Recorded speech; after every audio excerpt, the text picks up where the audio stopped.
Hola, buenas noches. Mi nombre es Karina Pinto. Soy maestra por el Colegio de México de Estudios del Sureste de Asia y por de licenciatura en la Universidad de Colima de Relaciones Internacionales. Actualmente yo trabajo temas del sureste de Asia. Me enfoco mucho en todos los temas que tienen que ver con cambio climático, seguridad alimentaria, análisis del discurso político, cooperación internacional, y en los últimos meses también me he visto un poco más involucrada en temas que tienen que ver con diversidad religiosa en el sureste de Asia. Muy bien, pues bienvenida Karina, es un gusto que estés con nosotros aquí en Asia Café y Cha, en esta serie de entrevistas que estamos realizando a investigadoras y docentes para que nos muestren su experiencia en los temas de las diferentes subregiones de Asia. Entonces, nuestra primera pregunta que ya abordaste un poquito es ¿a qué te dedicas? ¿Qué es lo que haces en tu labor docente o en tu labor de investigación? Sí. Originalmente mis enfoques por una temporada fueron muy dirigidos a la región de Asia, un poco más en general, como todo el escenario de Asia, pero cuando llegó el momento de elegir un tema de tesis para la licenciatura, fueron precisamente mis conversaciones con mi querida maestra, doctora Marisela Reyes, que yo la quiero muchísimo, quien poco a poco me fue acercando hacia los temas del sureste de Asia y me mostró que había un gran campo de estudios que todavía no había estado explotado hasta el momento y que había muchísimo para crear, para estudiar y para escribir, ¿no? Más que nada, la literatura que se encuentra escrita hasta el momento es en inglés. De hecho, recuerdo que durante los estudios de la maestría todavía existía muchos espacios en blanco para la investigación. Yo decidí enfocarme principalmente en cambio climático, seguridad alimentaria, pero durante la licenciatura lo hice desde más un enfoque de cooperación regional, ¿no? Toda la región del río Mekong y cómo este río en común causaba también ciertos estragos o discordancias entre los diferentes países y cómo estos lograban mediarlo por medio de instituciones, como es el caso de ASEAN, o por su transliteración en español, que sería ANSEA, y la Comisión de Río Mekong. Posteriormente, para la maestría, quise enfocarme un poquito más en todo lo que tenga que ver con la producción de arroz y tomé un país como referente, que fue el caso de Vietnam. Ahí mi investigación se vio un poco más enfocada. Originalmente iba a ser un análisis comparativo de la producción de arroz entre Vietnam e Indonesia, pero por cuestiones de tiempo tuve que recortarlo y dejarlo únicamente como un caso de estudio de Vietnam. Para poder abordarlo también desde las perspectivas que yo buscaba, que eran un poco más enfocados a lo político, lo delimité nuevamente y lo hice como una forma de análisis del discurso político en torno a la producción de arroz en Vietnam. Ahora, has ido madurando, has analizado cosas, aprendido, y pues digamos que a veces la desgracia, ¿no?, de las personas expertas que se van especializando en algunas cosas. Más allá de lo que haces de investigación, para ti, ¿cuáles serían los temas más importantes de investigar que alguien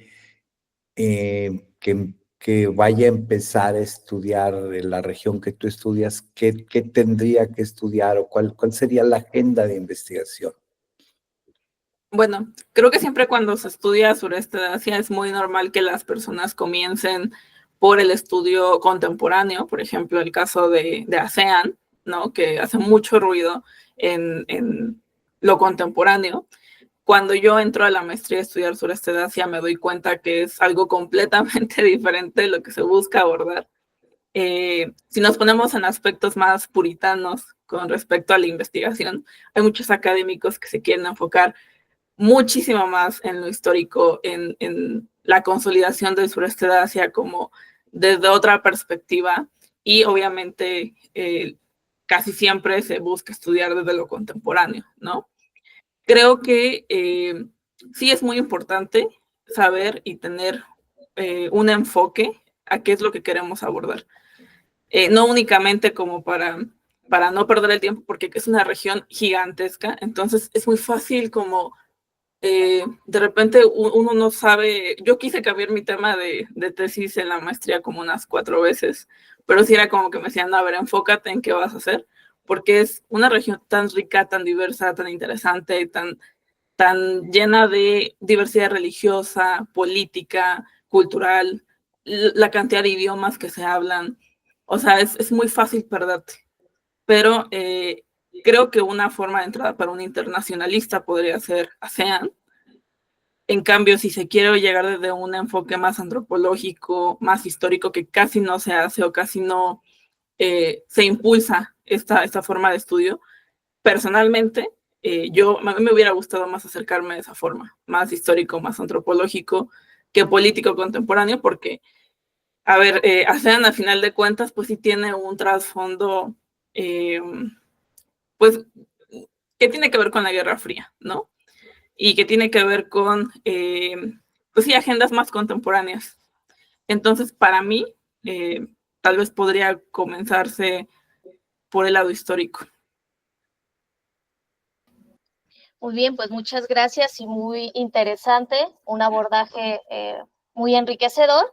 Ahora, la siguiente pregunta la puedes abordar desde tu experiencia, porque sabemos que no es directamente un tema que has trabajado, aunque recuerdo que en su momento sí abordaste los temas de feminismo de las mujeres en otros países de Asia, no necesariamente en el sudeste asiático.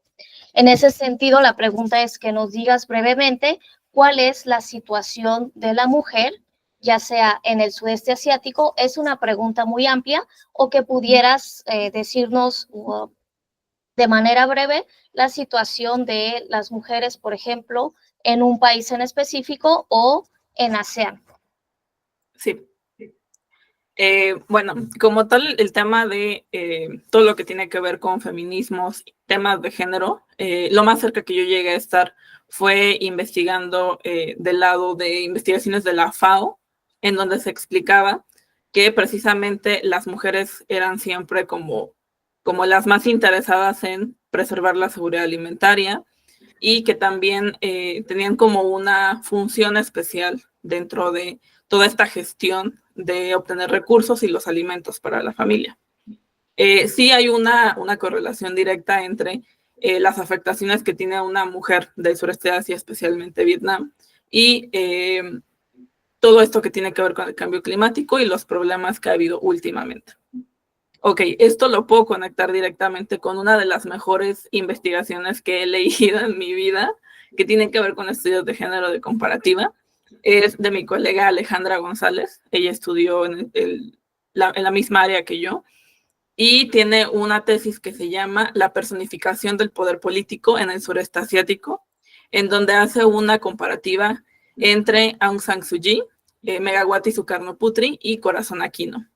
Las tres llegaron a ser presidentas de sus respectivos países, Myanmar, Indonesia y Filipinas, pero explica todo el contexto social que tuvo que ocurrir para que ellas pudieran llegar al poder, y la percepción que hay de la mujer dentro de la sociedad y sus funciones, lo cual me hace completamente sentido, porque siempre ha habido una percepción positiva de una mujer que trabaja, que obtiene recursos para su casa en el sureste de Asia, pero todo lo que tiene que ver con políticas, poder, decisiones que ellos consideran como más importantes, como lo religioso o lo político, sigue estando en manos de los hombres. Y esta investigación es maravillosa porque te muestra cómo tuvo que haber un respaldo patriarcal para que ellas pudieran llegar al poder, porque ellas son hijas de algún hombre que estuvo en el poder generaciones pasadas.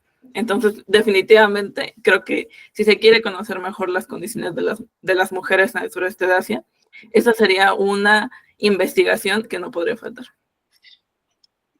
Karina, eso nos va a conectar con la siguiente pregunta, y que sería, pues, como más o menos el final, que tiene que ver con que nos recomiendes alguna lectura, además de esta que ya me dieron ganas de leerla. Suena muy, muy interesante, y inmediatamente pensé, pues, a tratar de imaginarme cómo está estructurado el trabajo. Además de eso, ¿alguna otra lectura que creas que es fundamental para entender un poquito de la región que estudias? Sí, claro. Durante el tiempo que duró mi maestría, creo que gran parte de los semestres fueron para mí un reto, los semestres de historia, debido a que las lecturas estaban muy enfocadas a historia como, pues sí, muy antigua, que para mí como internacionalista eran un poco más desconocidas. Hubo una lectura en particular que conectó este hilo de la historia antigua con la creación de los estados como tal. Básicamente el último semestre, que fue historia colonial, para mí fue una maravilla, porque empezamos a ver cómo se configuraban y cómo se llegaron a terminar de consolidar los estados del sureste de Asia. Este libro se llama Camboya, la cultivación de una nación. Es muy bueno porque muestra cómo durante el periodo colonial se fue creando la identidad de Camboya utilizando elementos de lo tradicional y de lo religioso. Hoy en día podemos ver, obviamente, que la bandera de Camboya tiene, obviamente, Angkor Wat, pero la decisión de que se tomara y que se tomara como un elemento que fuera identitario principalmente, sí tiene mucho que ver con el periodo colonial y los franceses. Exactamente por eso el libro se llama Camboya. No es la versión en Camboya, en Jemer del nombre de la nación, sino que al final de cuentas hubo ahí como una participación muy importante de Francia para crear esta identidad que posteriormente ellos adoptaron y terminaron interiorizando. Ahora sí, finalmente, Karina, ¿qué te gustaría agregar? ¿Qué crees que sería importante que nos comunicaras? Definitivamente que la región del sureste de Asia se tiene que estudiar muchísimo más.